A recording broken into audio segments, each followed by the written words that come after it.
नमस्कार दोस्तों। आज हम लेकर आए हैं महाभारत भाग 6, जुए का खेल और द्रौपदी चीरहरण। ये एपिसोड महाभारत की कहानी का सबसे भावनात्मक, क्रूर और निर्णायक अध्याय है। मय सभा का निर्माण, दुर्योधन का अपमान, शकुनी की चाल, जुए का खेल, द्रौपदी का अपमान, भीम की प्रतिज्ञा, पांडवों का वनवास। ये वही घटना है जिसने महाभारत युद्ध की नींव रखी। तो वीडियो को अंत तक जरूर देखें। महाभारत भाग 6, जुए का खेल और द्रौपदी चीरहरण। मय सभा का अद्भुत निर्माण।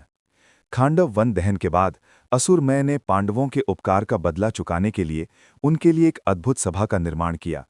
ये सभा सामान्य नहीं थी, ये एक चमत्कार थी, जहां जमीन पानी जैसी दिखती, पानी जमीन जैसा लगता, दरवाजे बिना दीवारों के दिखाई देते, दीवारें पारदर्शी प्रतीत होती।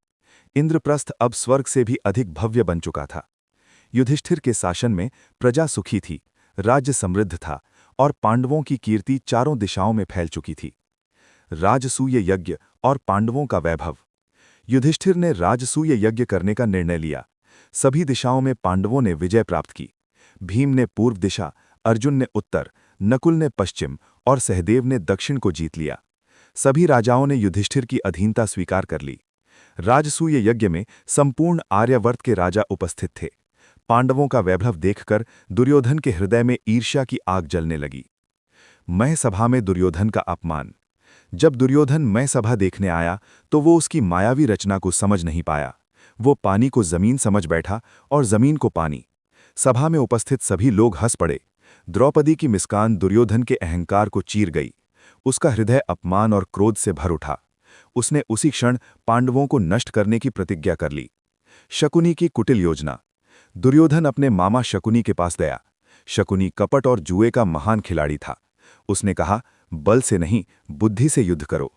योजना बनी, पांडवों को जुए के खेल में हराकर उनसे सब कुछ छीन लिया जाए। धृतराष्ट्र को समझाया गया और पांडवों को हस्तिनापुर बुलाया गया। जुए का आरंभ। युधिष्ठिर धर्म के बंधन में बंधे थे। आमंत्रण को मना करना उन्हें उचित नहीं लगा।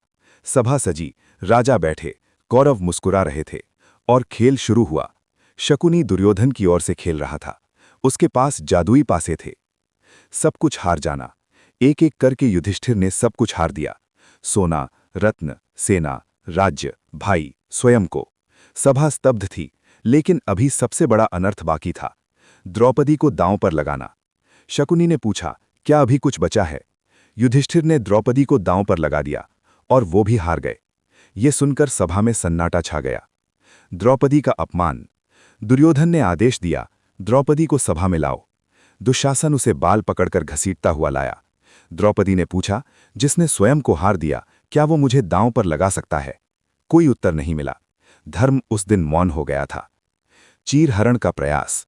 दुर्योधन ने दुशासन को आदेश दिया, द्रौपदी का वस्त्र उतार दो। सभा कांप उठी। द्रौपदी ने हाथ उठाकर प्रार्थना की और तभी एक चमत्कार हुआ। दुशासन जितना वस्त्र खींचता, वस्त्र उतना बढ़ता जाता। सभा में अधर्म की हार और भक्ति की विजय हुई। भीम की भयानक प्रतिज्ञा। भीम ने क्रोध में कहा, मैं दुशासन का रक्त पीऊंगा, मैं दुर्योधन की जांघ तोड़ूंगा। ये प्रतिज्ञा महाभारत युद्ध की जड़ बन गई। धृतराष्ट्र का भय। धृतराष्ट्र भविष्य के विनाश को देख डर गए। उन्होंने द्रौपदी से क्षमा मांगी।